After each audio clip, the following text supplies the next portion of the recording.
Des anciennes civilisations jusqu'à nos jours, en passant par l'époque médiévale, les théories conspirationnistes ont toujours existé. Théories selon lesquelles ceux qui nous gouvernent nous cachent d'importantes informations. Si les allégations varient, une question revient sans cesse. Que nous cache-t-il? Pourquoi le cache-t-il? Et où le cache-t-il? Les entrepôts secrets du gouvernement américain. Où sont-ils et quels secrets renferment-ils? Les lois fédérales ne s'appliquent pas à un lieu qui n'existe pas. Ce soir, nous allons mener l'enquête. Comment les gens entrent là-dedans? Une enquête qui va nous mener dans le monde entier à la recherche de réponses, en commençant par des personnes haut placées à Washington. Y a-t-il des bases militaires dont on ignore l'existence? Jusqu'à une base militaire abandonnée à Montauk, guidée par l'enquêteur Richard Dolan. On commence déjà à voir les perturbations. Nous survolerons la légendaire zone 51 dans le Nevada en compagnie du chercheur Glenn Campbell. Hélicoptère 966, vous êtes à 5 km d'une zone d'accès restreinte. Puis nous traverserons l'océan pour nous rendre dans ce qui sont sans doute les plus grandes archives sur Terre, le Vatican. On peut aller voir les archives maintenant? Notre enquête lèvera le voile sur de choquantes expériences secrètes menées par le gouvernement américain sur ses citoyens. Ces gens nous servaient de cobayes humains. Sur l'existence d'OVNI. Je ne pouvais pas leur dire ce que j'avais fait parce que c'était top secret.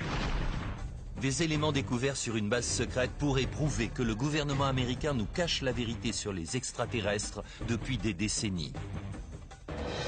Ce n'est pas humain. C'est très étonnant. Je n'ai jamais rien vu de pareil. Nous rencontrerons des informateurs qui nous diront ce qui est caché et où.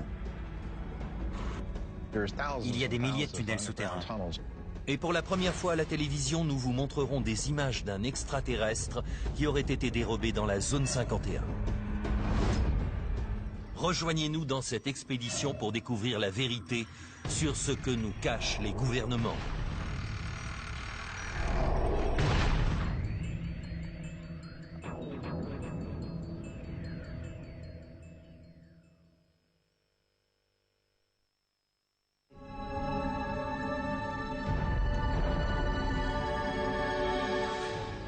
Les secrets du gouvernement.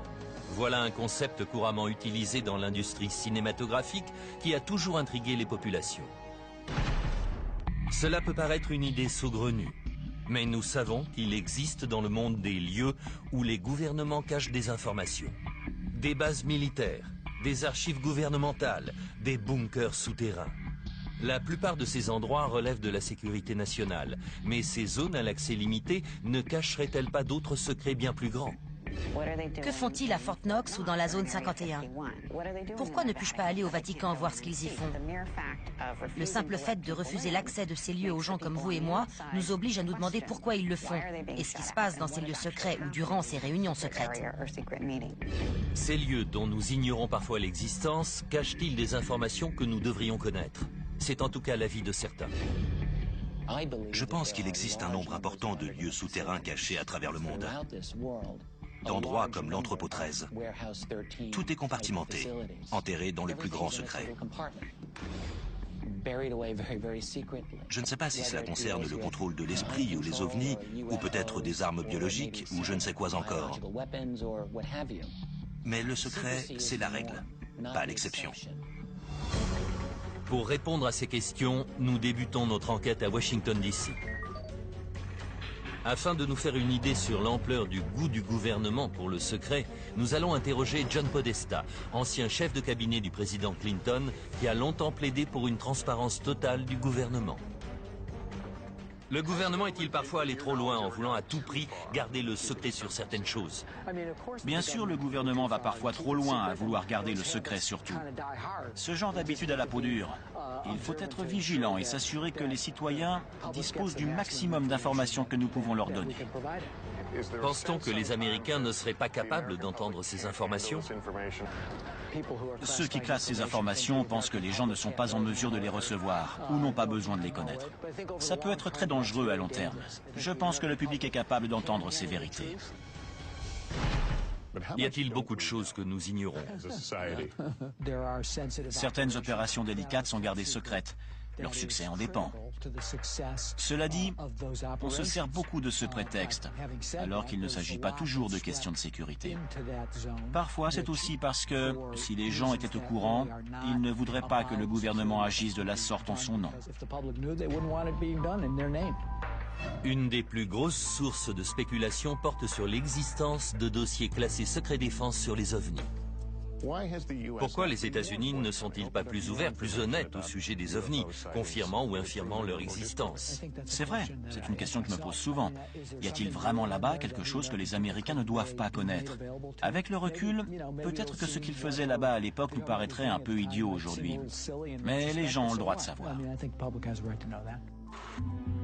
Alors que le gouvernement américain s'entête à cacher les documents sur les ovnis dans des entrepôts secrets, d'autres pays, eux, ont décidé de tout révéler.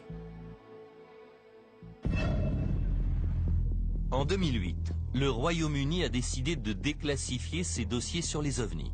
Et pour la première fois, des témoins, dont certains membres de l'armée américaine, ont pu raconter leur histoire. Je ne pouvais pas leur dire ce que j'avais fait parce que c'était top secret.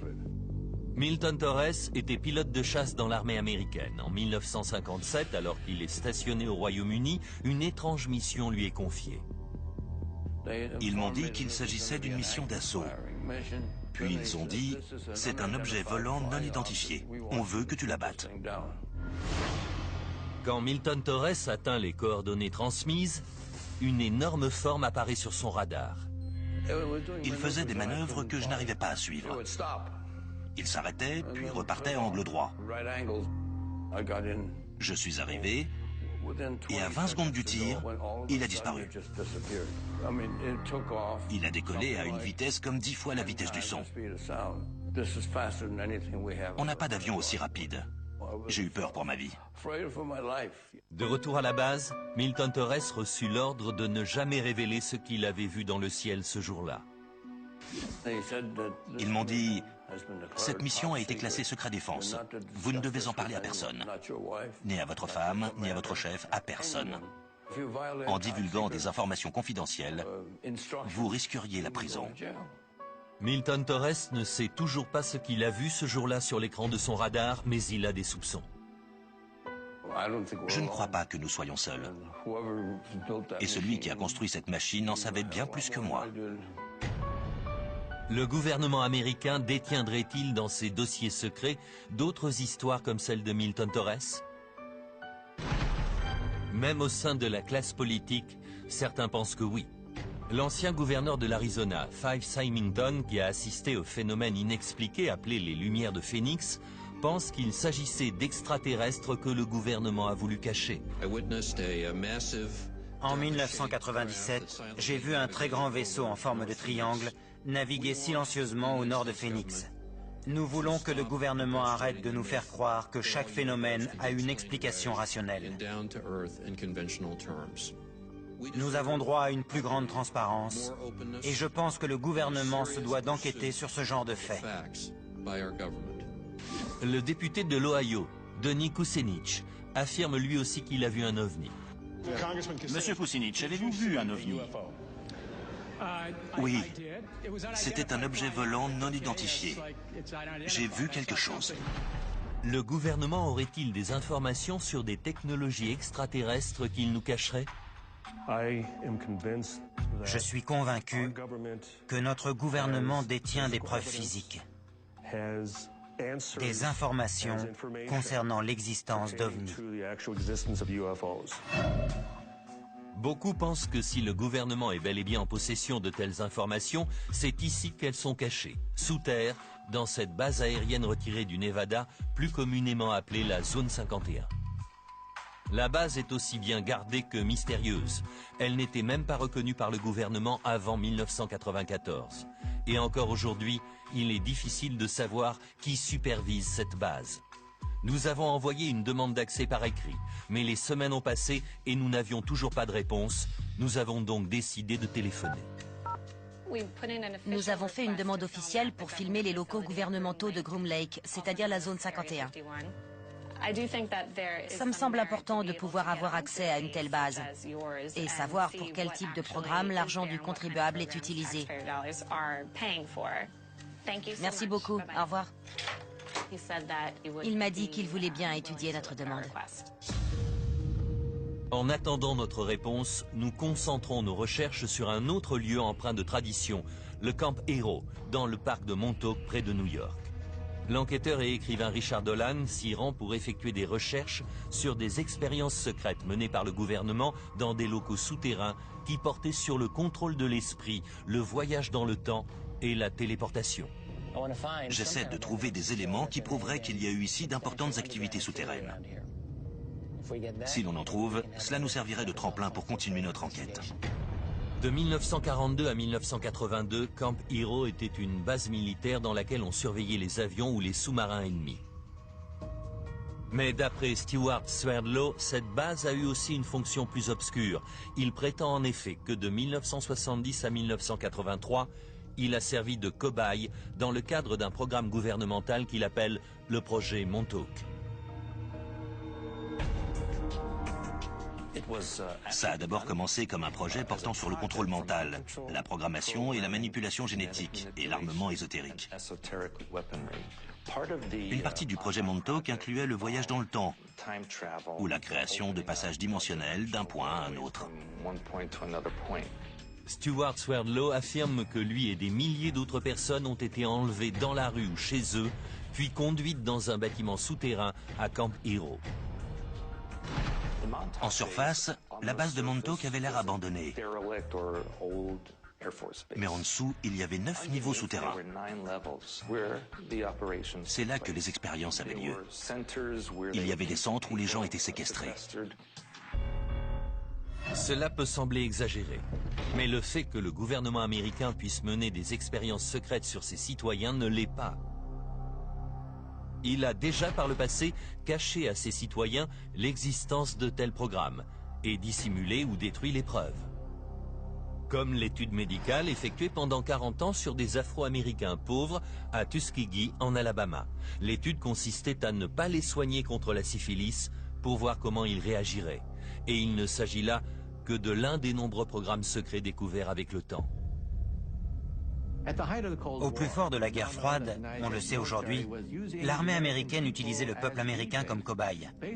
Par exemple, en les exposant à des radiations dans des zones peuplées pour voir à quelle vitesse les radiations se diffuseraient. Ces expériences étaient menées sans le consentement des populations. On leur injectait du plutonium, qui est une des substances chimiques les plus toxiques que l'on connaisse. Ils ont même gazé le métro new-yorkais. Mais les programmes les plus choquants sont sans doute ceux qui ont été menés entre les années 50 et 70 et qui portaient sur le contrôle de l'esprit. Le plus tristement célèbre étant celui baptisé MK Ultra. MK Ultra était un projet top secret. Il consistait à déterminer si oui ou non il était possible de contrôler l'esprit des gens. L'armée et la CIA voulaient savoir si par le biais du LSD, qui est une drogue hallucinogène, il était possible de manipuler l'esprit des gens. Les conséquences ont été dramatiques, car on marchait en terre inconnue. Des gens sont devenus fous. Ils les ont complètement détruits. L'officier retraité Michael Bailey affirme avoir été un des sujets de ces tests militaires. Ils ont dit que ces tests étaient sans danger, qu'il ne fallait pas qu'on s'inquiète. Au milieu des années 70, l'officier Bailey a été affecté à l'arsenal d'Edgewood, dans le Maryland, après s'être porté volontaire pour ce qu'il croyait être un programme visant à tester les uniformes et l'équipement. Ils nous ont dit qu'on allait tester l'équipement pour les batailles du futur. Ça avait l'air excitant. Mais Michael Bailey affirme qu'au lieu de ça, lui et des centaines d'autres soldats se sont fait injecter du LSD et d'autres drogues très nocives ou ont été exposés à de dangereux gaz pour voir leur réaction.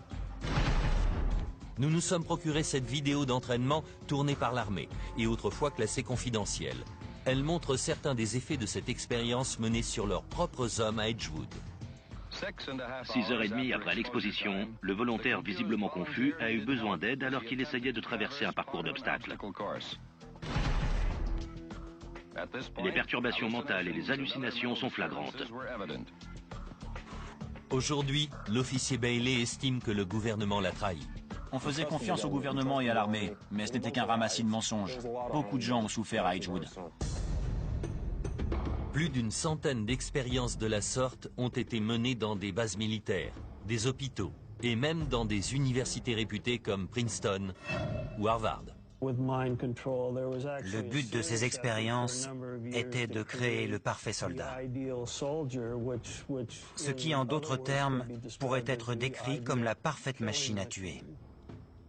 Mais ces programmes ont eu des conséquences désastreuses. Il y a eu un nombre important de suicides et de suicides ratés. Un homme à qui on avait injecté du LSD a essayé de se donner la mort dans son jardin, devant ses enfants. Il était, comme on dit vulgairement, en pleine hallucination. La vérité sur le projet MK-Ultra n'a été révélée qu'au milieu des années 70. Le chef de la CIA de l'époque avait ordonné qu'on détruise tous les documents confidentiels sur le sujet. Mais une dizaine de cartons contenant les rapports financiers ont été oubliés et une petite partie de ce sombre secret fut découverte. Ce qu'il ne faut pas oublier au sujet de MK-Ultra, c'est que nous n'avons que très peu d'infos sur les détails du programme, parce que la plupart de ces dossiers ont été détruits. Nous ne connaissons pas le nombre exact de personnes qui ont participé malgré eux à ce projet.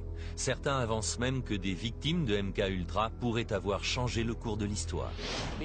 L'assassin de Robert F. Kennedy, Sirhan Sirhan, a longtemps été soupçonné d'avoir été l'une des victimes de ces expériences de contrôle de l'esprit.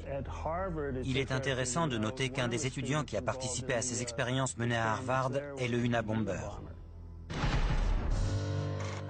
Si de telles expériences ont eu lieu sans qu'on en ait eu connaissance, serait-il alors possible que le projet Montauk soit lui aussi un programme gouvernemental resté jusqu'ici secret? Nous avons appris l'existence de MK-Ultra par accident. Si tous les dossiers avaient été détruits, MK-Ultra ne serait aujourd'hui encore qu'une rumeur.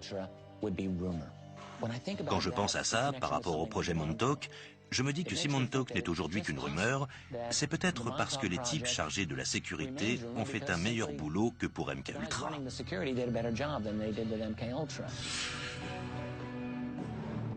Le gouvernement américain a-t-il mené des expériences secrètes dans les bunkers souterrains de cette ancienne base militaire? C'est ce que Richard Dolan espère pouvoir prouver. Si ce qu'on dit au sujet du projet Montauk est vrai, ça changera tout sur ce qu'on croit savoir sur ce monde. Et je dois dire que si vous voulez monter un programme secret, Montauk est l'endroit rêvé pour le faire. Et ce, pour plein de raisons. C'est très isolé. Cela ne me paraît pas impossible qu'il y ait eu des activités étranges dans ces sous-sols. La base étant devenue un parc national, nous avons demandé aux responsables du parc l'autorisation d'accéder aux zones souterraines. Leur réponse a été qu'ils n'étaient pas au courant de l'existence de tunnels à Camp Hero. Mais Richard Dolan a entendu une autre version. On m'a dit qu'il y avait des constructions intéressantes dans cette zone. J'ai lu qu'il y avait des tunnels. Je voudrais voir quelque chose. Ce qu'il va découvrir nous fera peut-être changer d'avis sur le projet Montauk. Qu'est-ce que c'est que ça? Attendez. Qu'est-ce que c'est? Dans quelques instants, nous rejoindrons Richard Dolan à Montauk où nous emploierons les technologies les plus modernes pour explorer les sous-sols. Ça pourrait bien être une structure souterraine. Ensuite, nous examinerons certains éléments qui pourraient apporter la preuve que l'armée américaine nous cache l'existence d'une vie extraterrestre depuis des années. Est-ce la preuve qu'on attendait tous? Mais d'abord, c'est à Rome que nous nous rendons pour tenter de franchir les portes du Vatican afin de visiter l'un des lieux les plus mystérieux du monde, les archives secrètes du Vatican. Personne ne sait exactement ce que renferment les archives du Vatican. C'est tellement grand. Tout ceci quand Secret Défense revient.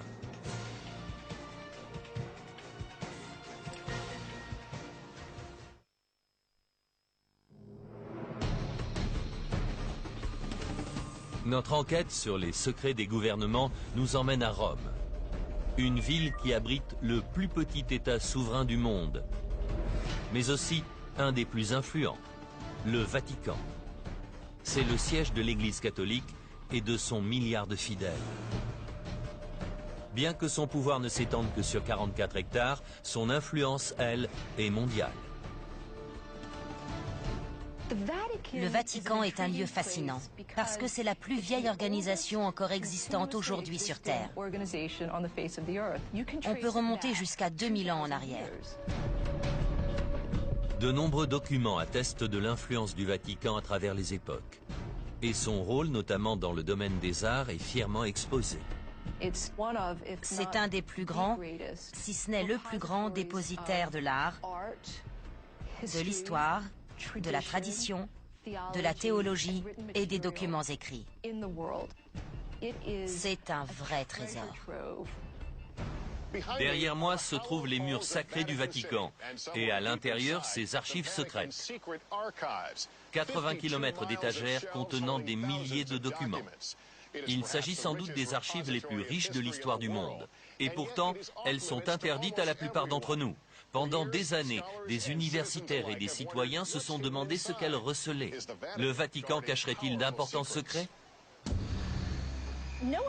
Personne ne sait exactement ce qu'il y a dans les archives du Vatican. C'est tellement grand. Et les universitaires n'ont qu'un accès partiel à ces archives. On n'en connaîtra jamais l'intégralité.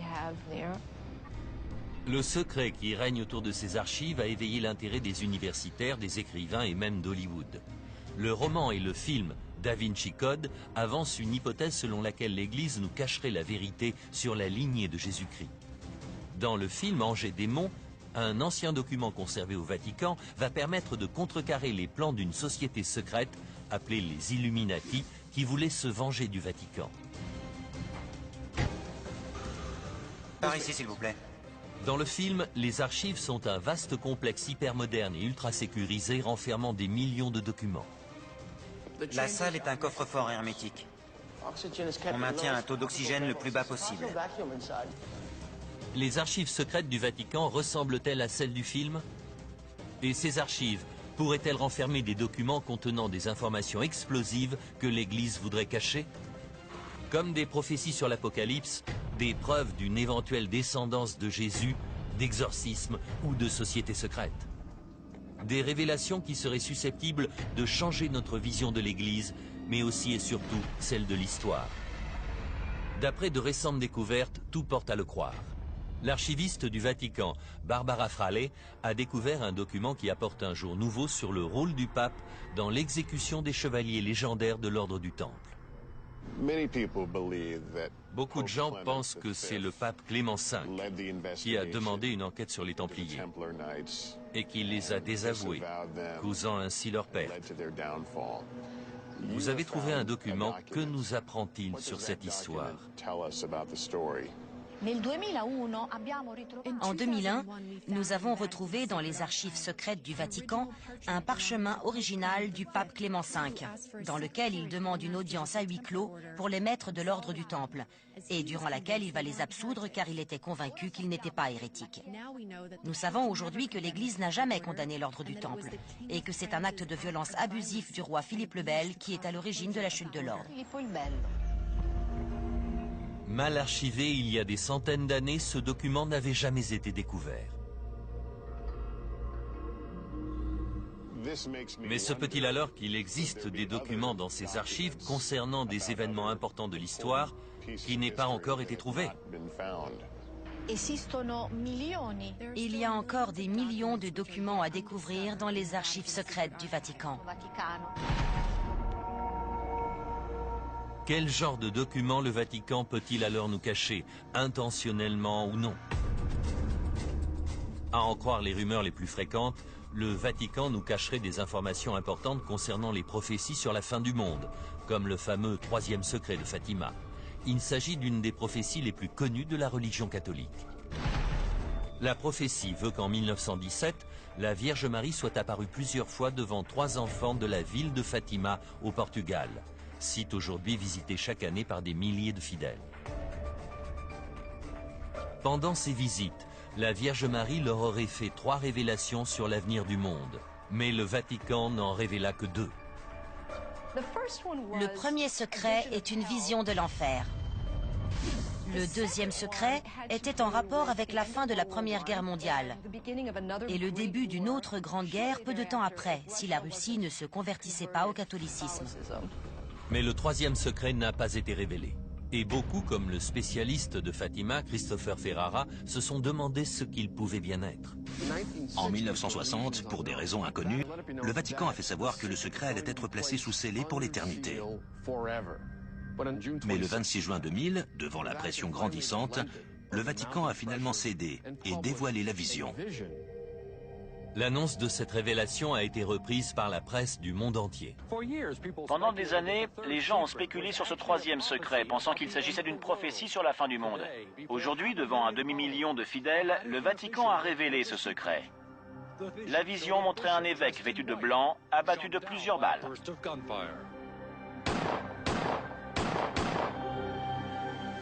Si l'on en croit le Vatican, la prophétie du troisième secret a été réalisée le 13 mai 1981, quand le pape, l'homme en blanc de la vision, a été victime d'un attentat ici, sur la place Saint-Pierre, alors qu'il saluait ses fidèles depuis son véhicule.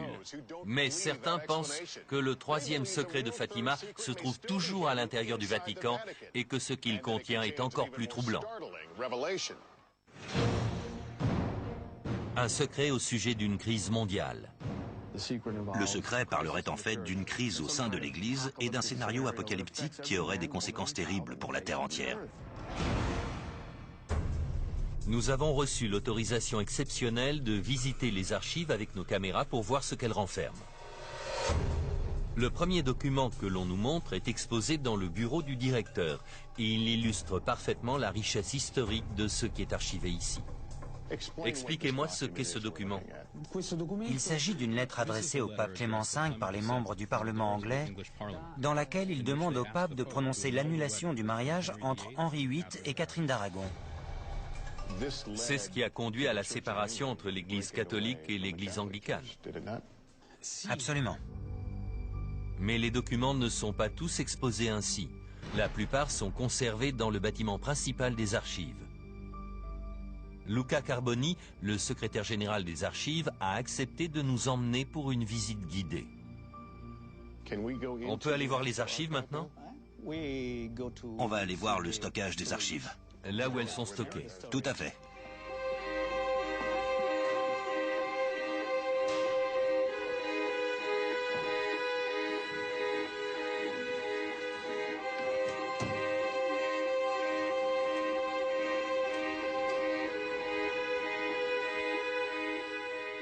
En arrivant dans le bâtiment principal, on est immédiatement saisi par le nombre impressionnant de documents qui s'y trouvent. Nous nous trouvons au cœur de l'histoire de la religion catholique, mais il y a là aussi une partie importante de l'histoire du monde, n'est-ce pas? Les archives du Vatican sont très précieuses, car nous disposons d'une chronologie continue depuis plus de 800 ans, depuis 1198 jusqu'à nos jours. Des documents aussi variés que les arbres généalogiques des familles médiévales ou les lettres du brillant astronome Galilée, qui s'est souvent battu avec l'Église à son époque, sont entreposés sur ces étagères. Vous avez des correspondances de Galilée? Nous avons une lettre de Galilée à un cardinal. C'est la signature de Galilée. La signature de Galilée à Florence, le 18 décembre 1628. Il y a tellement de choses ici. Pourrait-il y avoir des documents que même les archivistes ne connaîtraient pas? Oui. Chaque jour, on découvre quelque chose de nouveau ou quelque chose d'intéressant. Ici, ce sont des archives secrètes. Oui. Secrète veut dire privé. Ça ne veut pas dire qu'il y a des choses que personne ne peut voir? Non, non, c'est seulement privé. Privé, mais interdit d'accès, sauf pour 1 millier de chercheurs sélectionnés chaque année par le Vatican. Il n'est pas difficile d'imaginer comment certains documents peuvent être noyés dans cette immense collection, soit accidentellement, soit intentionnellement. Y a-t-il des documents sur les secrets de Fatima? Non, ce n'est pas ici.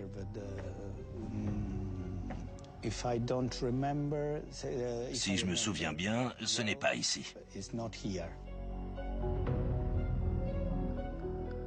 Où sont gardés ces documents?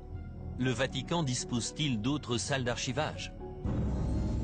Même à l'intérieur de ce bâtiment, certaines pièces sont interdites aux visiteurs, comme la salle des parchemins qui renferme certains documents très anciens et très importants. Les universitaires et les chercheurs peuvent venir ici. Non, non, seulement le personnel du Vatican. Tous les parchemins sont ici? Nous gardons 50 000 parchemins dans cette salle, sur 2 étages. L'air est différent, c'est climatisé ici? Oui, l'air est purifié ici. Et qu'est-ce qu'il y a là? Ce sont les fameux jugements des Templiers. Des rouleaux de parchemin de 3 mètres. On peut les voir? Non, c'est fermé.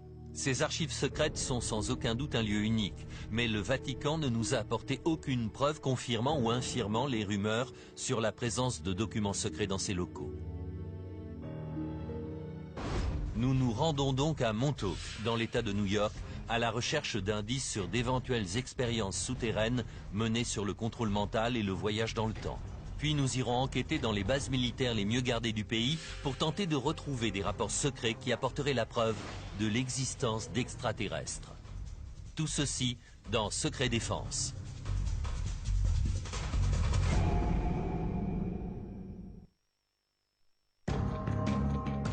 Notre enquête pour tenter de découvrir les secrets que nous cachent les gouvernements continue et nous conduit maintenant dans le parc de Camp Hero, à Montauk, dans l'État de New York. Nous allons enquêter sur des témoignages concernant ce qu'on appelle le projet Montauk.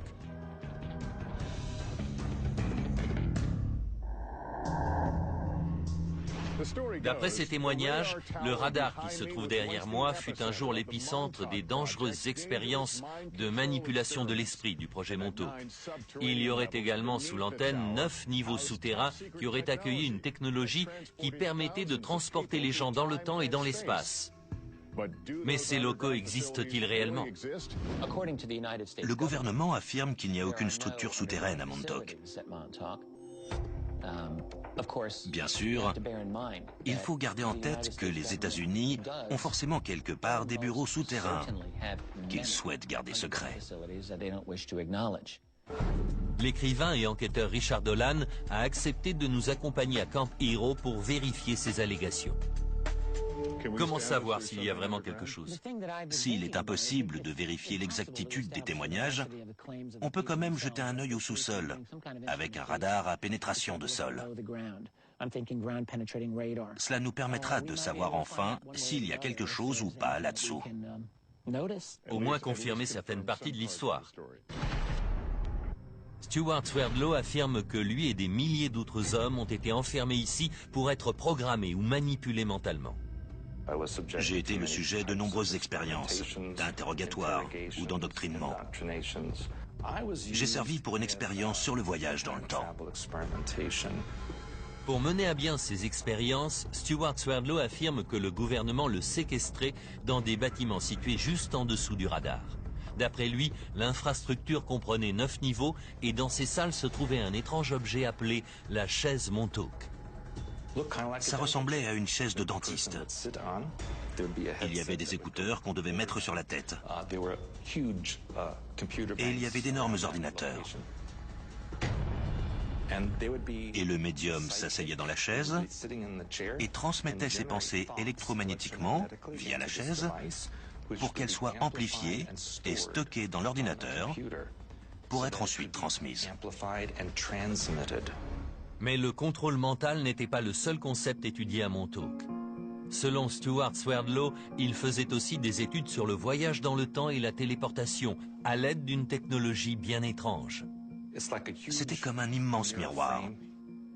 Et il était doté d'une technologie qui permettait de créer des fréquences vibratoires qui pouvaient relier des points dans l'espace et dans le temps. Et on pouvait littéralement traverser ce miroir. C'est comme ça qu'il transportait des gens de Montauk. Si Stuart Swerdlow dit vrai, notre vision du monde serait changée à jamais. Jusqu'à présent, le voyage dans le temps et la téléportation sont des concepts qui n'ont été explorés que dans le cinéma, dans des films comme l'Expérience Philadelphia ou Retour vers le futur par exemple. Mais est-il possible que ce genre d'expérience comme la téléportation et le voyage dans le temps ait lieu à Camp Hero? Nous avons interrogé l'armée sur l'existence de telles expériences et sur la présence de souterrains dans cette base. Après avoir parlé à de nombreuses personnes dans de nombreux départements, la réponse de l'armée n'est toujours pas claire. Mais selon Michio Kaku, physicien théoricien, les technologies actuelles ne permettent pas le voyage dans le temps ni la téléportation. Les témoignages au sujet du projet Montauk parlent de téléportation, de voyage dans le temps. Mais soyons clairs, l'armée américaine, la plus puissante armée du monde, ne dispose pas de suffisamment d'énergie pour transformer l'espace et le temps en unités de vitesse. Mais nous savons que le gouvernement a déjà conduit des expériences sur des Américains à leur insu, et particulièrement sur le contrôle mental. Nous nous sommes donc équipés de la dernière technologie pour nous aider à déterminer s'il y a quelque chose dans ce sous-sol. Jamie Harmon et Dan Welch sont des spécialistes des radars à pénétration de sol. La technologie dont ils disposent devrait permettre de détecter toute anomalie souterraine. C'est un radar de sol. Dites-moi exactement ce que vous pouvez faire avec. Cette boîte orange, là, qui est reliée à ça, ce sont les ondes radar qui descendent dans le sol. Si elles rencontrent quelque chose, une matière différente, comme de la pierre ou du métal, nous aurons une réflexion qui remontera à la surface. Donc s'il y a un tunnel, par exemple, on le verra clairement sur l'écran. Oui, il faut savoir interpréter les images, mais ce sera sur l'écran. Aujourd'hui, la zone autour du radar est fermée au public par des clôtures, apparemment pour des raisons de sécurité à cause de risques de chute de débris. Mais Stuart Swerdlow a une autre version. Si cet endroit est clôturé, c'est parce qu'en dessous, il y a la partie principale de la base Montauk. Ils ne veulent pas qu'on pénètre à l'intérieur. L'entrée est verrouillée. Mais le parc nous a donné l'autorisation exceptionnelle d'entrer dans la zone entourant le radar, en nous recommandant de ne pas approcher trop près de l'antenne. Le signal est relativement fort. Nous n'avons pas beaucoup de temps. Aussi, nous décidons de nous séparer en deux équipes. Richard Dolan va examiner la zone au compteur Geiger pour détecter d'éventuelles traces de radioactivité autour du radar. Il indique juste en dessous de 10. C'est très bas. Ne trouvant rien d'anormal, il part explorer la zone dans l'espoir de trouver d'éventuelles entrées à la base souterraine. De son côté, l'équipe radar sonde la zone autour de l'antenne. Et dès le début, les signaux que nous recevons sont surprenants. On commence déjà à voir les perturbations. Ça correspond aux anomalies qu'on s'attendait à trouver. Donc ça commence ici. Oui, et les signaux sont puissants. Il doit y avoir 3 mètres de profondeur. Là, c'est la surface. Donc on voit nettement que ça commence ici. Oui. Pendant ce temps, Richard Dolan ratisse les bois entourant le radar. D'après Stuart Swerdlow, il existe dans cette zone tout un réseau de tunnels souterrains. Dans l'ancienne base, on peut voir que des espèces de bouches d'égout ont été construites un peu partout. D'après l'armée, il s'agit du système d'égout ou de l'évacuation de l'eau. Mais en fait, ce sont des trappes pour s'échapper de la base souterraine. Voici une des nombreuses trappes qu'il y a dans cette zone. Elle est remplie d'eau. Il y a une bouche remplie d'eau et une échelle qui descend. On dirait que ça déborde. Ça a l'air condamné. Oh, je sens que je vais regretter ce que je suis en train de faire. Je voudrais voir si c'est profond. Ça a pu être conçu pour évacuer l'eau. Ils utilisaient peut-être beaucoup d'eau.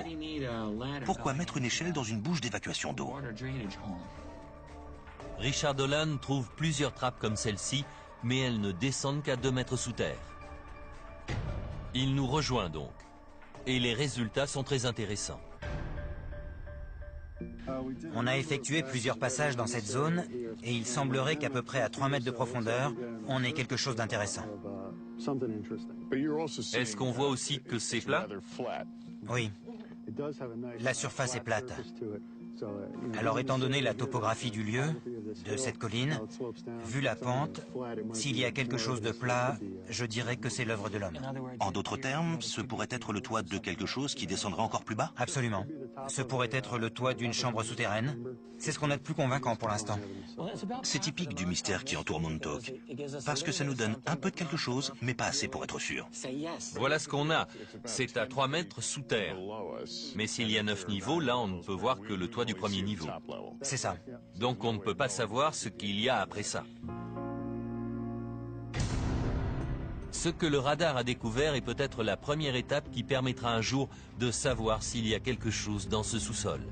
Mais sans l'accord des autorités pour creuser, impossible d'en avoir la certitude. Mais notre enquête ne s'arrête pas là pour autant.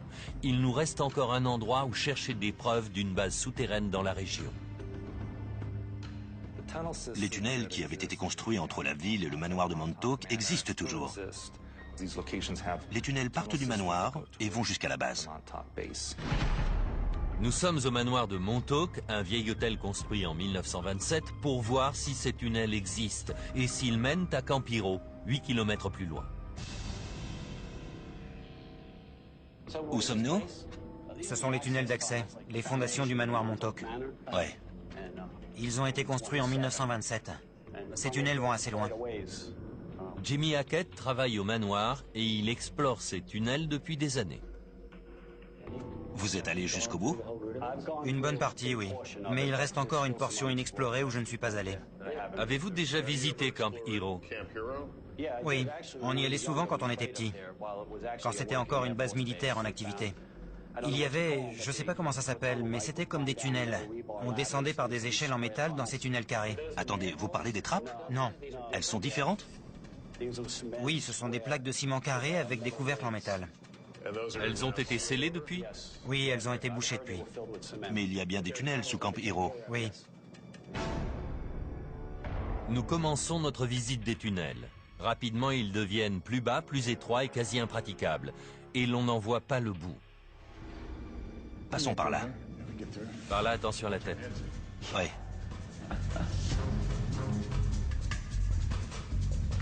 C'est sans fin. Ouais, c'est vrai. À droite. Oh non. Ça ne s'arrête jamais. Venez voir ça. Nous arrivons à un point où il devient impossible de passer à deux.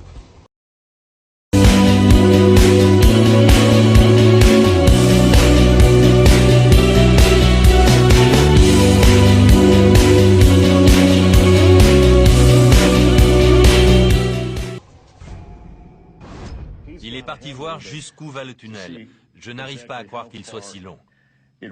On n'arrive pas à comprendre pourquoi on a construit un tunnel aussi long et étroit sous ce bâtiment. Richard? Je reviens. Je n'ai pas réussi à trouver la fin du tunnel. J'arrive. Il est très très long. Et il y a un bout qui finit en cul-de-sac. Mais il y a des embranchements qui vont dans plusieurs directions. On peut facilement se perdre là-dedans. Je crois qu'on va devoir s'arrêter là. Ouais, je crois bien. Ces tunnels qui semblent interminables ajoutent une couche de mystère au projet Montauk et perpétuent la légende. Nous ne découvrirons peut-être jamais la vérité sur le projet Montauk ou sur ce qu'il a pu se passer à Camp Hero. Mais ce que nous avons appris en revanche, c'est que les bases militaires sont l'endroit idéal pour cacher des projets classés secret défense. Et c'est exactement là où nous nous rendons maintenant, dans deux des bases militaires les plus sécurisées du pays. Notre première étape sera la base aérienne de Wright-Patterson dans l'Ohio. Les indices que nous y trouverons peut-être pourraient apporter la preuve une fois pour toutes que la base a été impliquée dans la dissimulation d'extraterrestres. Il m'a dit, oublie ce que tu as vu. Oublie que tu as travaillé ici. N'en parle jamais. Puis nous prendrons de la hauteur afin de nous rapprocher le plus possible de la zone 51, là où la technologie et la vie extraterrestre seraient gardées au secret loin des regards. Tout ceci dans Secret Défense.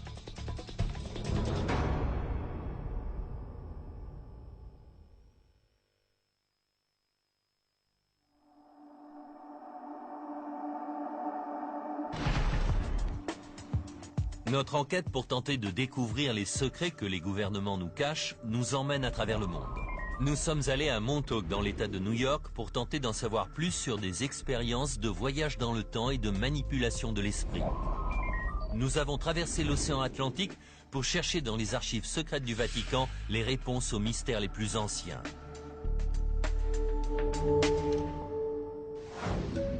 Pour compléter notre enquête, nous nous rendons à Washington dans l'espoir d'obtenir les réponses et les autorisations que nous attendons toujours. Nous avons fait la demande par fax il y a 4 semaines et on n'a eu aucune réponse. On souhaiterait vraiment visiter la base. Nous avons appelé l'armée pendant des semaines pour demander l'autorisation de pénétrer dans l'enceinte de la base aérienne de Wright-Patterson et dans ce qui est sûrement la base militaire la mieux gardée du pays, la légendaire Zone 51. Ah, vous n'avez jamais autorisé de visite? Après avoir appelé de nombreuses agences gouvernementales, nous avons finalement en ligne un représentant de l'armée qui accepte de réexaminer notre demande. Merci beaucoup, c'est très gentil. La réticence du gouvernement à nous laisser visiter ces bases militaires ne fait qu'attiser notre curiosité. Ces bases pourraient-elles en fait cacher autre chose? John Podesta, qui travaille à Washington, affirme que cette idée de base secrète est un mythe. Cet endroit depuis lequel les informations confidentielles seraient distribuées à tout le pays et au monde entier n'existe pas. Y a-t-il des bases militaires dont on ignore l'existence? Des bases souterraines secrètes? Eh bien, si elles sont secrètes, comment peut-on les connaître? Les responsables de la base Wright-Patterson ont décliné notre demande d'interview. Mais nous avons pu parler avec le député Michael Turner, qui représente le district de Dayton, Ohio, là où la base est située. La base aérienne de Wright-Patterson est la plus grande base du monde. Plus de 20 000 personnes y travaillent, la plupart dans la recherche et le développement. Elle a travaillé sur tous les avions de l'armée, depuis celle des frères Wright jusqu'à l'avion furtif. Michael Turner reconnaît que les recherches qui y sont menées contribuent au développement de théories qui veulent que des technologies extraterrestres y soient enfermées. Vous avez une base de 3000 hectares et seulement 10 avions. On y fait essentiellement de la recherche, mais c'est un terrain fertile pour les spéculations. Des spéculations en partie alimentées par le rôle de la base de Wright-Patterson dans le célèbre incident de Roswell en 1947. Le gouvernement a donné au moins 4 versions officielles différentes sur ce qui s'est écrasé ce jour-là dans le désert du Nouveau-Mexique. Si les théories diffèrent, certains faits sont indiscutables. Une note du FBI datée du 8 juillet 1947 indique que l'épave de ce qui semble être une soucoupe volante a été transportée par avion dans le plus grand secret jusqu'à la base Wright pour examen. Après l'incident de Roswell, la base de Wright-Patterson a accueilli un programme gouvernemental portant sur l'étude des ovnis appelé Blue Book. Je pense que les gens qui s'intéressaient aux ovnis se sont tournés vers l'armée pour avoir plus d'informations sur ce qu'il avait pu se passer, plutôt que de se tourner vers des gens qui avaient vu ou pensaient avoir vu quelque chose. L'armée a enquêté sur plus de 12 600 cas d'apparition d'ovnis. 700 d'entre eux étaient encore inexpliqués quand le gouvernement a fermé le programme en 1969.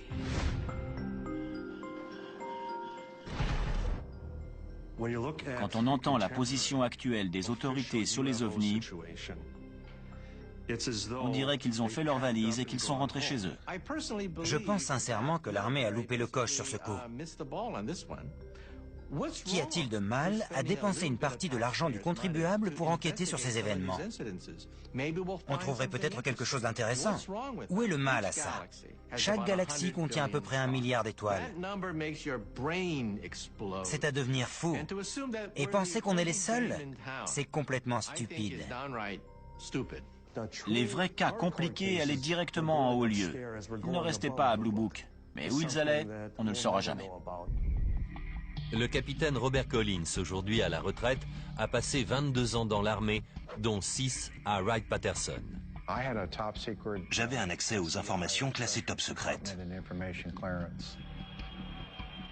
Si Robert Collins, qui a pris sa retraite avec les honneurs en 1988, témoigne aujourd'hui, c'est parce qu'il veut que l'armée cesse de couvrir les recherches secrètes sur les ovnis qui ont d'après lui été menées sur la base pendant des décennies. Ça comprend tous les programmes secrets de l'armée, y compris tous ceux concernant la technologie extraterrestre, qui sont super secrets.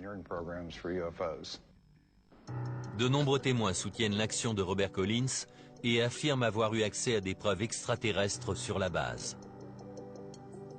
D'après un rapport, les responsables auraient révélé l'existence du vaisseau de Roswell à un groupe d'élite qui aurait été envoyé en mission sur place. C'étaient des colonels, des généraux. Ils avaient été formés au lobbying, à l'espionnage. Ils connaissaient parfaitement nos technologies et ils pouvaient les manipuler, les retourner pour couvrir des missions à l'étranger. Parmi eux se trouvait le lieutenant-colonel Marion Magruder. Il a dit qu'il devait décider de rendre public ou non quelque chose qui s'était passé récemment. Pilote de chasse pendant la Seconde Guerre mondiale, Marion Magruder, appelé Black Mac, connaissait bien les opérations militaires. Mais cette mission était très spéciale, tellement secrète qu'il n'en parla à sa famille que 50 ans plus tard, sur son lit de mort. Il a dit « Je vais t'avouer une chose, nous ne sommes pas seuls ». Marion Magruder raconte alors son incroyable rencontre avec un extraterrestre. Il éprouvait de la sympathie pour lui. Il a dit qu'il avait plus l'air d'un humain que d'un extraterrestre. Mais il avait une plus grosse tête, des plus grands yeux et des longs bras fins et des petites jambes. Et d'après mon père, il avait l'air très triste. Marion Magruder garda cette rencontre secrète jusqu'à ses derniers jours. Mon père disait, on l'a tué à cause des expériences et tout ça. Ça l'a beaucoup affecté. Ses souvenirs n'étaient peut-être pas la seule chose qui le hantait. Des gens venaient souvent lui rendre visite pour parler de ça. Et même si je ne saurais jamais qui étaient ces gens, je sais qu'ils voulaient s'assurer que le secret était bien gardé. L'armée nous a renvoyé à son communiqué de 1985 qui répondait aux rumeurs insistantes sur des ovnis.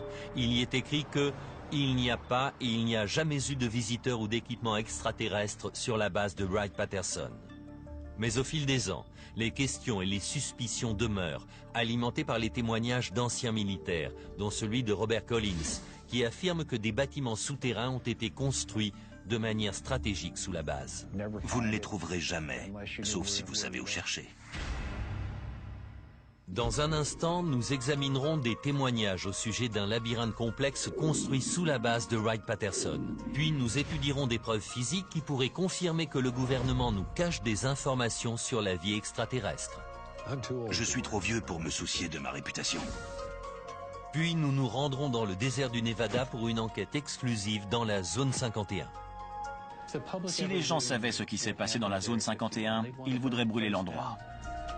Tout ceci dans la suite de Secret Défense.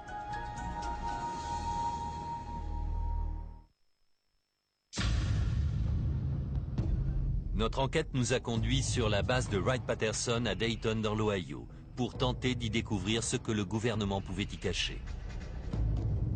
Cette base est-elle l'épicentre d'un complot gouvernemental qui vise à dissimuler les preuves de l'existence d'extraterrestres? C'est en tout cas l'avis de nombreux chercheurs. Ils ont des preuves physiques même.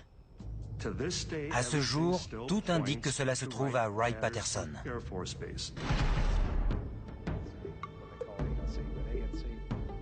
D'après l'ancien capitaine de l'armée de l'air Robert Collins, ces plans du génie civil montrent les entrées d'un vaste complexe souterrain composé de tunnels et de chambres fortes. En croisant les données qu'il a accumulées en 25 ans de recherche avec les informations qui lui ont été transmises par une source anonyme, Robert Collins décrit ce qui d'après lui se trouve sous terre. Tous ces tunnels et ces chambres fortes sont complètement indépendants de la base Wright-Patterson. Ils sont à 20 mètres sous terre. Puis il y a une couche de roches calcaires de 3 à 5 mètres d'épaisseur. Donc ça descend jusqu'à presque 25 mètres. Et ça fait à peu près 200 mètres de long.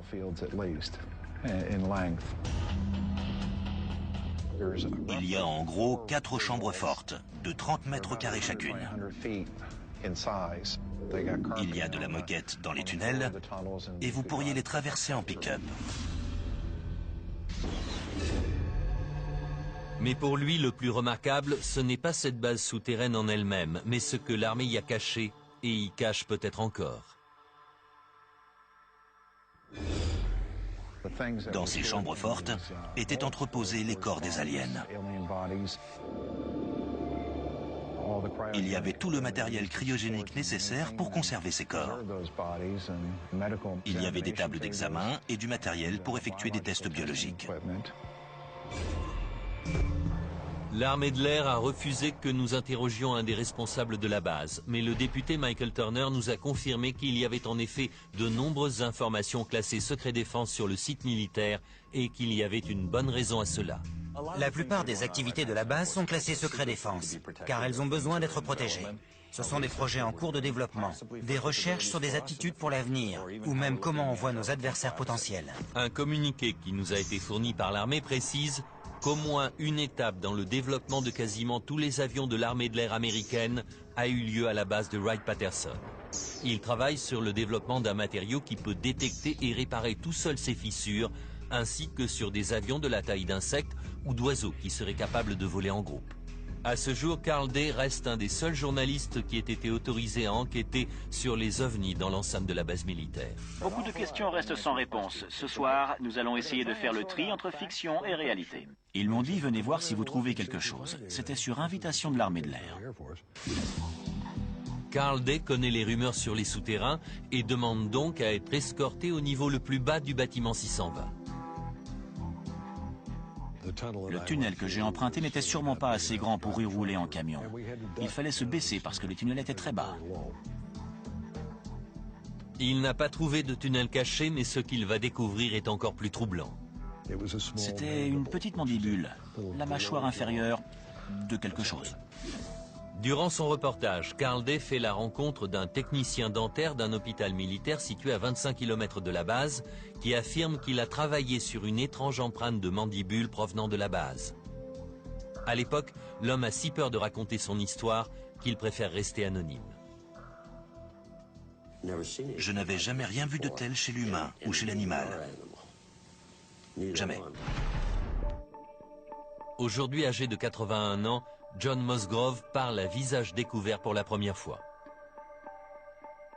Il ne me reste plus beaucoup d'années à vivre.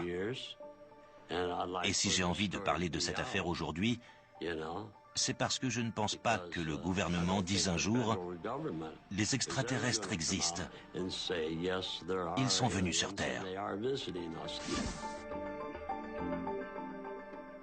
Musgrove explique qu'en 1979, 2 hommes en uniforme de la base de Wright-Patterson sont venus à l'hôpital pour obtenir le moulage d'une empreinte dentaire.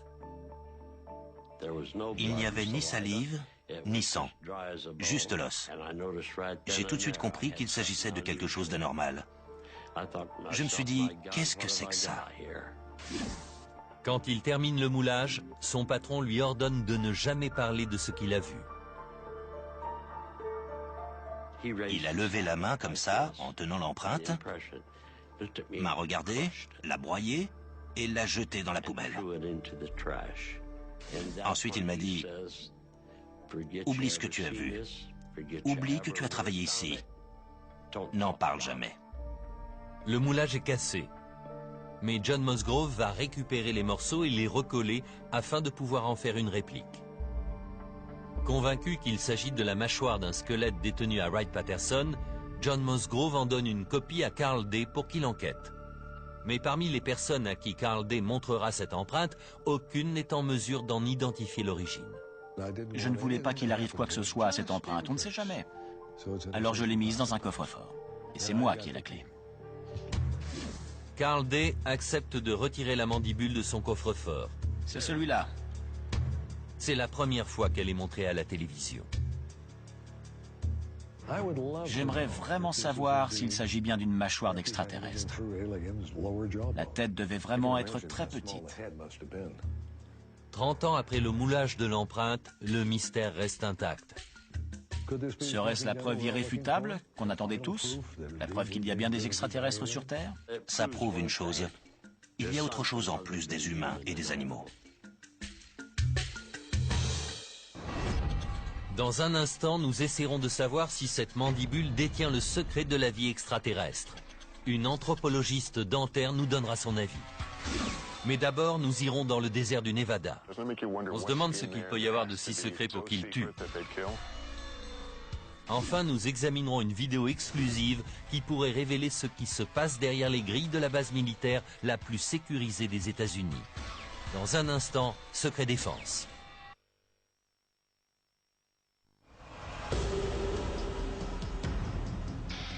Notre enquête nous dirige vers l'une des bases militaires les plus mystérieuses. La fameuse Zone 51. C'est ce qu'on appelle une base noire, c'est-à-dire qu'elle a été conçue de façon à ce que son existence puisse être déniée. On ne peut même pas approcher la base tellement elle est surveillée. C'est donc très difficile de savoir ce que le gouvernement y fait. Le secret qui entoure la Zone 51 a rendu la base tellement célèbre qu'elle est décrite dans de nombreux films, comme Independence Day par exemple. Dans le film, la Zone 51 est dépeinte comme un immense laboratoire de recherche sur les ovnis, grouillant de soucoupes volantes et de corps d'extraterrestres. Après de nombreuses démarches pour obtenir un droit d'accès à la base, notre demande est rejetée. Je peux vous demander la raison de ce refus? L'armée de l'air a publié un communiqué expliquant que la base était utilisée à des fins d'entraînement et d'expérimentation pour des opérations cruciales pour l'efficacité des forces militaires américaines et pour la sécurité du pays. Et que certaines activités et opérations passées et présentes sont confidentielles et ne peuvent être discutées.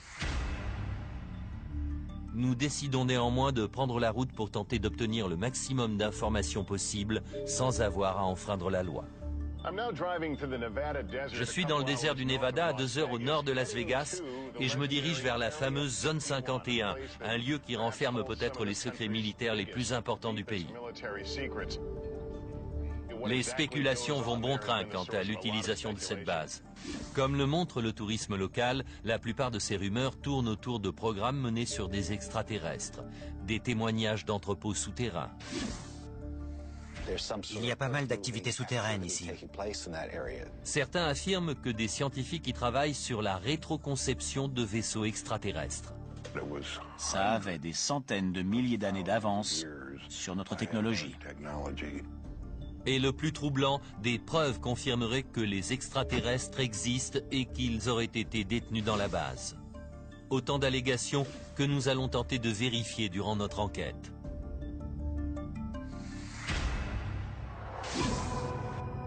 Depuis sa construction en 1955, la Zone 51 a toujours été entourée de mystères. Conçue comme un site d'entraînement pour les avions espions U-2, son rôle consistait à abriter les projets militaires secrets. La principale préoccupation de la base, c'était de préserver le secret. Puis, le secret est devenu sa mission principale. Ce lieu, isolé dans le désert, appelé 51 sur cette carte des années 50, semble être l'endroit idéal pour une base noire. Mais au fur et à mesure que l'infrastructure et l'activité grandissent, des informations ont commencé à filtrer. L'avion espion U-2, le SR-71, les avions furtifs, tous ont été testés ici. Et toute l'activité aérienne qu'on peut voir du sol indique que cette base sert à tester les avions. Bien que des opérations militaires de grande envergure aient lieu sur le site, le gouvernement refuse d'admettre son existence. À l'époque de sa construction, et aujourd'hui encore, le spécialiste et guide de la Zone 51, Glenn Campbell, étudie la base depuis le début des années 90. C'était comme aller au spectacle. On prenait sa voiture et on allait voir la base secrète qui n'existait pas. J'ai rendez-vous avec Glenn Campbell. J'ai rencontré Glenn pour la première fois il y a 16 ans, quand je suis venu ici même pour essayer de trouver des réponses sur la Zone 51. Dans ce reportage de 1994, nous n'avions eu qu'à nous rendre en haut d'une colline pour voir la totalité de la base. Depuis ce point de vue, on peut admirer une série de bâtiments ordinaires. Aujourd'hui, l'armée a étendu son contrôle sur tout le terrain entourant la base. Avoir un bon aperçu semble donc plus compliqué. Alors qu'est-ce qu'on va voir? On va pas pouvoir voir grand-chose en restant au sol. Vous avez apporté des photos satellites. L'imagerie satellite est bien meilleure aujourd'hui. Certaines photos sont incroyables. Regardez les pistes d'atterrissage là. C'est avec ces photos qu'on voit le mieux. Oui, les mesures de sécurité qui entourent cet endroit font partie du mystère. Ça attise les curiosités et ça nourrit les théories du complot. Oui, la sécurité est élevée ici. Regardez autour, c'est un bon endroit pour se cacher, non? C'est un sacré bon endroit. C'est à la fin des années 80 que la zone 51 a commencé à attirer l'attention du public quand un physicien nommé Bob Lazar a fait des révélations explosives. Il prétend à l'époque qu'il a travaillé sur un projet top secret de rétroconception sur un vaisseau extraterrestre. Il m'a dit, John, j'y étais, je l'ai touché, c'était réel, c'était E.T. Ça ne pouvait pas venir de chez nous. Bob Lazar a refusé de nous recevoir pour une interview, mais il nous a renvoyés vers son ami John Lear, un pilote de ligne à la retraite qui a autrefois effectué des vols pour la CIA. C'est moi qui ai révélé l'existence de la zone 51. John Lear a poussé Bob Lazar à faire une interview télévisée pour lever le voile sur ses activités secrètes. Il m'a dit, ok, tant que je reste dans l'ombre. L'interview a eu lieu chez John Lear et il l'a filmée sur cette vidéo. C'est Bob et sa femme. Dans son interview, Bob Lazar affirme avoir travaillé sur les soucoupes volantes dans un complexe secret appelé S4, si secret qu'il est camouflé dans une montagne au sud de la zone 51. John Lear nous explique ce que Bob Lazar lui a décrit. S4 est une base souterraine. Ça ressemble à une montagne, mais en fait, il y a des portes de hangar qui coulissent vers le haut pour s'ouvrir. On dirait qu'une partie de la montagne est en train de s'ouvrir. Ça mène à un laboratoire, et il y avait toute une série de hangars.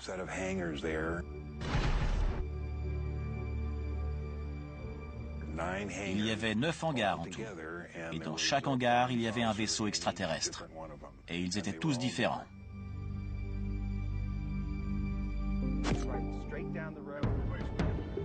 Si tout cela est vrai, se pourrait-il que le gouvernement utilise la zone 51 comme une zone de stockage pour la technologie extraterrestre?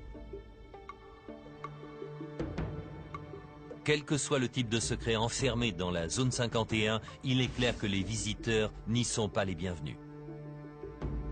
On ne peut pas aller plus loin que ça. La première chose que je remarque, c'est qu'il n'y a pas de clôture, juste ces deux panneaux. À première vue, le système de sécurité ne paraît pas impressionnant.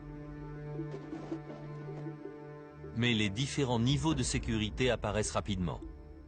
Je vois qu'il y a des trépieds sur la colline. Ils nous observent. Ce sont des caméras. Ils nous regardent. Ils surveillent la route, là. Impossible de passer en douce. Et si on passe au travers, il y a nos amis là-haut, En effet, dans le 4x4. ils sont là 24 heures sur 24. Des capteurs sensoriels au sol, des caméras et un service de sécurité privé en permanence. Mais la meilleure protection de la zone 51 reste certainement le désert. En arrivant ici, je m'attendais à voir des barbelés de 5 mètres de hauteur.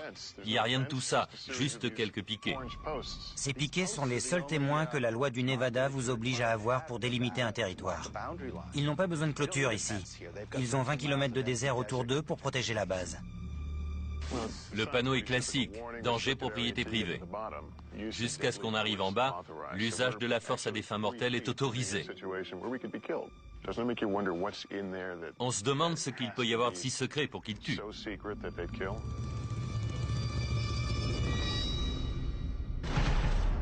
Des visiteurs extraterrestres pourraient-ils être retenus dans la zone 51? Cette vidéo, diffusée pour la première fois à la télévision, montrerait un extraterrestre qui serait détenu dans la base. Il est apparemment observé par des militaires derrière une cloison en verre. L'homme qui a divulgué cette vidéo se fait appeler Victor. Il refuse de révéler sa vraie identité par peur de représailles. Selon lui, cette vidéo a été dérobée à un moment où du matériel provenant de la base était converti de l'analogique au numérique. Dans cette interview de 1996, sa voix a été modifiée. À peu près 2 fois par mois, il l'installait pour des sessions qui duraient de 3 à 5 heures. L'extraterrestre serait arrivé sur Terre en 1989 et aurait subi de nombreux interrogatoires. Dans cette session, l'extraterrestre serait angoissé. Le médecin recherche une éventuelle hémorragie dans les yeux et les narines. Victor pense que l'extraterrestre est mort au milieu des années 90. Nous ne disposons d'aucun moyen pour vérifier l'authenticité de cette vidéo, mais nous la soumettons à un expert en effets spéciaux à Los Angeles pour évaluer sa plausibilité. En attendant, nous sillonnons la montagne à la recherche du moindre signe indiquant la présence d'une structure dans la zone.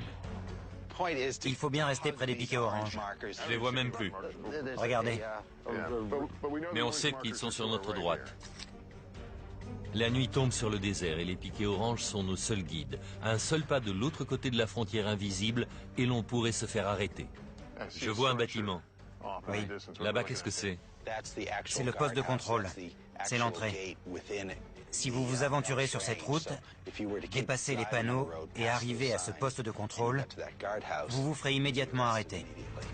Nous continuons notre ascension jusqu'au sommet. On ne peut pas aller plus loin.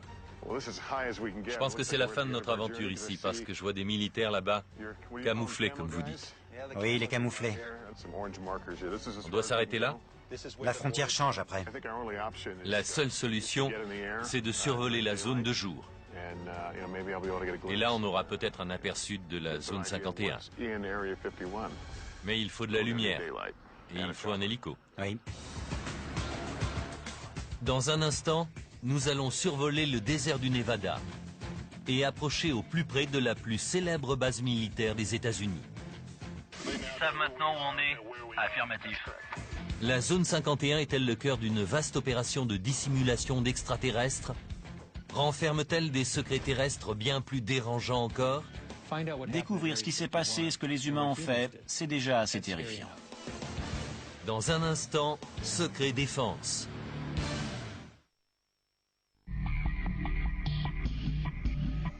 Les seules personnes qui savent ce qui se passe réellement dans la zone 51, ce sont les employés. Et leur identité jusqu'au personnel d'entretien est tenue secrète. Selon nos sources, ce bus blanc aux vitres teintées transporte tous les jours les employés des environs jusqu'à la zone 51. Ceux qui ne viennent bus font le trajet aller-retour dans un avion banalisé spécialement affrété pour eux. Ils viennent tous les matins de Las Vegas dans des avions privés appelés Janet sur les fréquences radio. Cette vidéo de surveillance montre des employés qui rentrent de la zone 51 dans ce 737 privé. Ces avions n'ont pas de nom de compagnie. Ils ont juste une bande rouge sur le côté. Travailler à la base signifie accepter d'adopter un style de vie secret.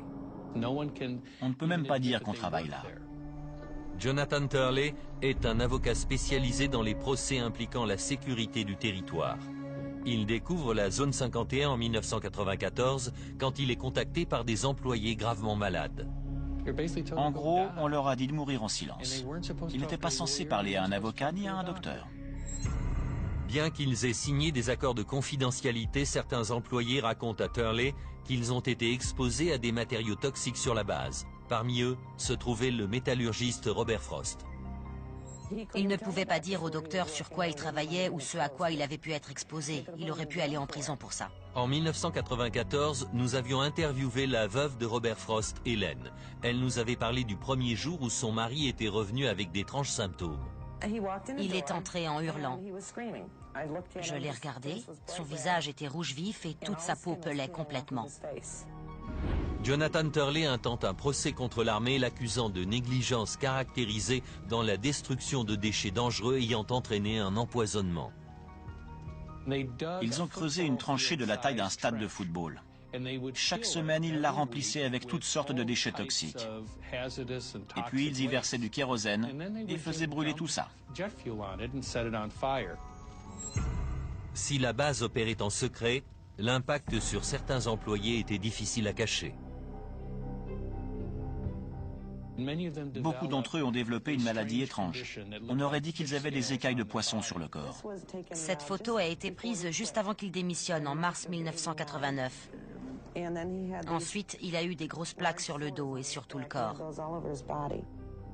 Les clients de Jonathan Turley voulaient savoir ce à quoi ils avaient été exposés. Mais poursuivre le gouvernement pour obtenir la vérité était kafkaïen. À l'époque, le gouvernement niait jusqu'à l'existence de la base. À un moment, j'ai dit au juge, je peux vous y emmener, je peux vous montrer où c'est. Vous la verriez. Sans parler du côté légal, comment dire que ça n'existe pas? D'après Jonathan Turley, ce n'est qu'après avoir apporté des photos satellites de la base que le gouvernement a finalement reconnu l'existence de quelques opérations dans la zone. Ils pensaient qu'ils vivaient dans une zone spéciale qui n'était pas régie par les lois fédérales et que le fait même de tuer quelqu'un, c'était quelque chose dont ils ne seraient pas tenus responsables. Turley a intenté plusieurs procès au nom des employés contaminés. La bataille juridique dura 9 ans. Certains de ses clients moururent entre-temps. Les procès permirent d'obliger le gouvernement à conduire des enquêtes environnementales sur la base, comme requis par la loi. Au final, la Cour jugea qu'un des procès était discutable. Un autre obtint une fin de non-recevoir pour raison de sécurité du territoire. Les clients de Jonathan Turley n'ont obtenu aucune réponse, et la divulgation des enquêtes légales ordonnées par la Cour a finalement été annulée par dérogation résidentielle. Ce qui signifie que ces enquêtes peuvent rester secrètes, et elles le sont toujours aujourd'hui. C'est un terrible manquement. Et cela ne concerne pas que les responsables de la base. Ça remonte jusqu'au président. Ces gens étaient américains. Et il a fallu les protéger de leur propre gouvernement. Pour Turley, ces histoires d'extraterrestres ont fourni à l'armée un écran de fumée idéal. Tout le monde cherche une présence galactique. Du coup, personne ne regarde sur Terre s'il se passe des choses graves, des crimes. C'est pour ça que le gouvernement n'a jamais vraiment essayé d'enterrer ces histoires d'extraterrestres. Il préfère étouffer les affaires de crime. Ainsi, l'intérêt du public pour la zone 51 et ses légendes extraterrestres perdure. Les touristes viennent de partout pour jeter un coup d'œil à cette frontière. Il y a tous ces panneaux et toutes ces caméras sur la colline. Et les hommes dans les 4x4. On se dit, pourquoi vous ne voulez pas qu'on sache ce qu'il y a derrière? Qu'est-ce que vous cachez si bien? D'importantes restrictions du territoire dans les années 1980 et 90 ont fermé l'accès aux principaux postes d'observation entourant la base. Nous avons donc imaginé un autre plan. Nous n'avons rien pu voir, mais nous avons une autre option. Nous avons loué un hélicoptère. Nous allons donc essayer de survoler la zone interdite et voir ce que nous pourrons voir. Glenn Campbell va lui aussi porter toute son attention sur le ciel. Il s'apprête à enregistrer l'activité aérienne de la zone interdite au-dessus de la base grâce à ses puissantes caméras de surveillance. Il y aura 3 caméras. Ça fait 72 heures d'enregistrement. Ces 3 caméras vont filmer en continu et enregistrer toute activité inhabituelle qui pourrait avoir lieu au-dessus de nos têtes, de jour comme de nuit.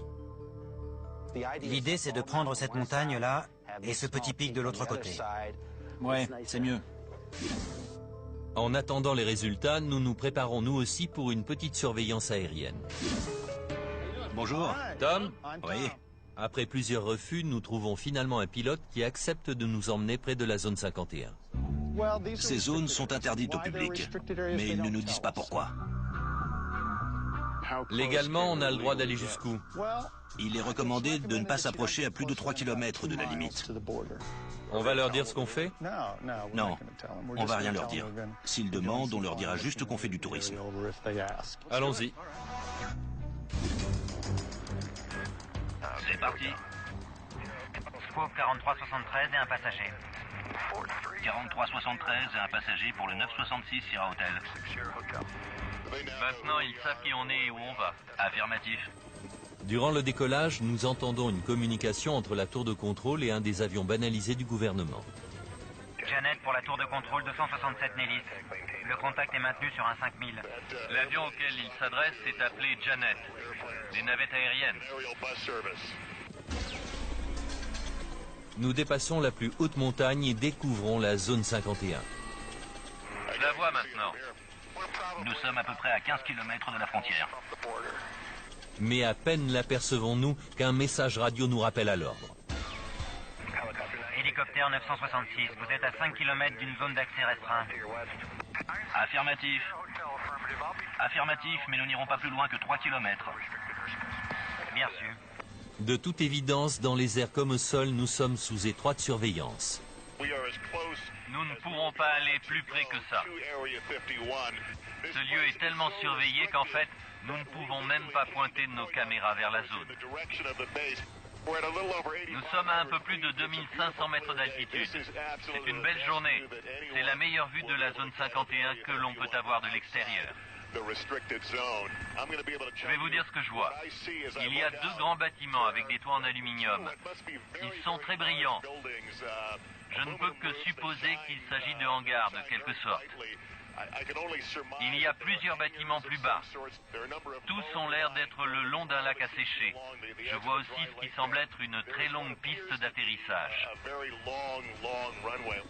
Notre enquête a révélé le maximum de preuves sur la base que le cadre légal nous permet, depuis le sol et dans les airs. J'imagine qu'ils sont plus à l'aise maintenant qu'on est parti. Plutôt 2 fois qu'une. Une chose est sûre, le gouvernement a bien l'intention de garder le plus grand secret sur ce qui se cache à l'intérieur de cette base militaire.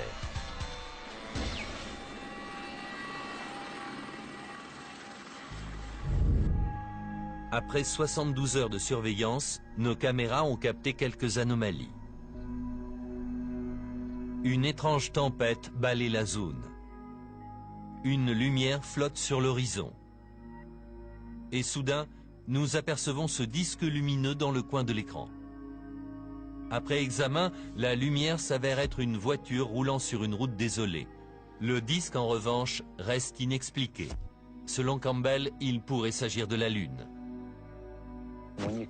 Quand on vient dans le désert et qu'on regarde le ciel la nuit, on voit beaucoup plus d'étoiles que n'importe où ailleurs. Quand on voit ces millions de points de vie, il faudrait être fou pour penser qu'on est tout seul dans l'univers. Notre enquête continue et va nous conduire sur la côte Est pour analyser les différents éléments que nous avons pu découvrir. Que nous révélera cette prétendue vidéo d'un extraterrestre de la base 51 ? Cette mandibule renforcera-t-elle la thèse de leur existence ? Je n'ai jamais rien vu de pareil. Les réponses dans quelques instants dans Secret Défense.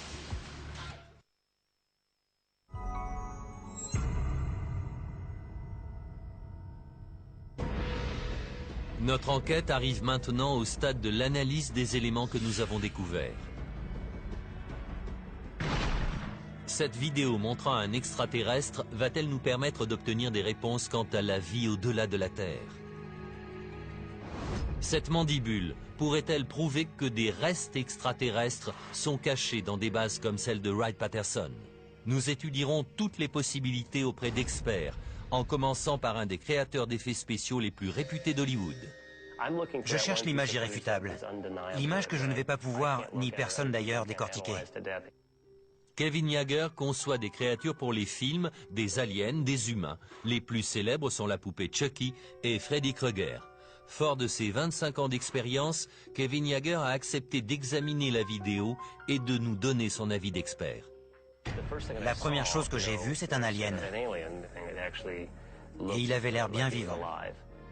En regardant de près, on voit qu'il a une petite bouche. Elle a l'air de bouger, de faire des mous comme une vraie bouche. Il a des grands yeux de biche et une grosse tête. Il bouge de manière un peu pathétique. On a envie de s'occuper de lui. Soudain, vos sentiments s'en mêlent. Alors que Kevin Yagher commence à s'attacher à l'extraterrestre, il remarque des mouvements suspects. Il y a des petits couacs dans ces mouvements de temps en temps. Vous voyez ce petit mouvement brusque de la tête là? Et l'épaule bouge aussi. Pour ce spécialiste, c'est le signe qu'il s'agit d'une marionnette. Ses mouvements de tête l'ont trahi. Kevin Yagher utilise une de ses poupées animatroniques pour nous faire la démonstration. Quand on va doucement, comme au début dans la vidéo, on peut éliminer tous les cafouillages. Et quand il commence à fatiguer, à se sentir mal, il se met à s'agiter et à se tortiller comme ça. Et c'est là qu'on voit que c'est un faux. Mais on a affaire à une forme de vie dont on ne sait rien. Et notre expert reconnaît que tout est possible. L'atmosphère et la pression sont peut-être différentes chez nous. Ils le supportent mal peut-être. Et c'est peut-être aussi dû à la gravité. Mais il semblerait que le décor cache quelque chose. La vidéo est très sombre. Et l'alien a l'air d'être assis dos à un bureau. Pour moi, c'est pour cacher un éventuel marionnettiste qui serait derrière. Pour lui, la créature et la vidéo sont un canular, mais assez bien réalisé. Il y a certains éléments qui ont l'air réels. Je comprends que des gens s'y soient trompés. Les canulars ne font que saper nos efforts pour connaître la vérité. Nous nous rendons maintenant à New York pour rencontrer Shara Bailey, une anthropologue dentaire à l'Université de New York. Elle a étudié la mandibule que nous avons récupérée pendant notre enquête sur la base de Wright-Patterson. Ce qui m'a tout d'abord surpris, c'est la forme de cette mâchoire, parce qu'elle est très étroite sur le devant et puis elle s'écarte un peu là et s'élargit fortement au fond. C'est très inhabituel pour un primate. Ça fait une courbe là. Oui, comme un S si on peut dire. Et nos dents, notre mâchoire ne sont pas comme ça. Non, pas du tout. Le Dr Bailey a plus de 2000 moulages de primates, une des plus grandes collections des États-Unis. Elle a comparé notre mandibule à chacun d'entre eux. Pouvez-vous affirmer qu'il ne s'agit pas d'une mâchoire de primate? Oui, je parierais n'importe quoi. Ça ne vient pas d'un primate. Le Dr Bailey n'a pu relier la mandibule à aucune espèce connue, mais son examen de l'empreinte va nous fournir quelques renseignements. Le moulage a été réalisé sur un squelette. C'est la mâchoire d'un être vivant. Parce qu'on voit les gencives là? Oui, on peut voir les gencives ici. La créature a perdu ses dents après sa mort. On voit aussi les cavités où les dents devaient se trouver. Les dents restantes montrent qu'il était omnivore. Il mangeait de la chair et des végétaux. Les dimensions de la mâchoire nous donnent des indications sur la taille de la créature. Voici un macaque. Sa mâchoire est similaire en taille à celle-ci. On ne sait pas ce qu'était cette créature, mais on sait qu'elle était de la taille d'un petit chien. Son crâne aurait à peu près cette taille aussi. Oui, il y a une assez bonne corrélation entre la taille de la mâchoire et la taille du crâne. D'après l'anthropologue, certaines caractéristiques sont étonnantes. Des éraflures faites au couteau notamment. Elle a été modifiée, ça je peux vous le dire. Mais savoir si elle est quand même authentique et a été modifiée pour je ne sais quelle raison, c'est difficile à dire.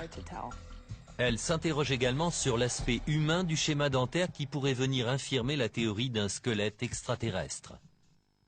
Si c'était un alien, il a évolué sur une planète complètement différente de la nôtre, complètement séparée de nous. Pourquoi aurait-il le même schéma dentaire que nous, le même nombre de dents et le même type de dents qu'un humain? C'est très étonnant. Si ça venait d'une autre planète, comment feriez-vous pour le comparer, pour découvrir ce que c'est? Tout ce que je peux faire, c'est le comparer aux êtres vivants de cette planète. Cette mandibule n'appartient pas à une créature habitant sur Terre, c'est une certitude. Cet objet supposé extraterrestre, combiné à la base militaire la plus complexe des États-Unis, ne sont peut-être que la partie émergée de l'iceberg de ce que le gouvernement veut nous cacher. Serait-ce un des nombreux secrets que les gouvernements gardent si bien cachés dans des entrepôts classés secret défense? Pour conclure, si l'on ne peut savoir avec certitude ce qui se passe dans nos sous-sols ou derrière des portes closes, nous pouvons en revanche être sûrs que nos gouvernements nous cacheront toujours certaines informations. En tant que société, nous avons le droit et le devoir de garder les yeux ouverts, de continuer à chercher pour découvrir ce qu'ils ne veulent pas qu'on sache et pourquoi. C'était Lester Holt. Merci à tous.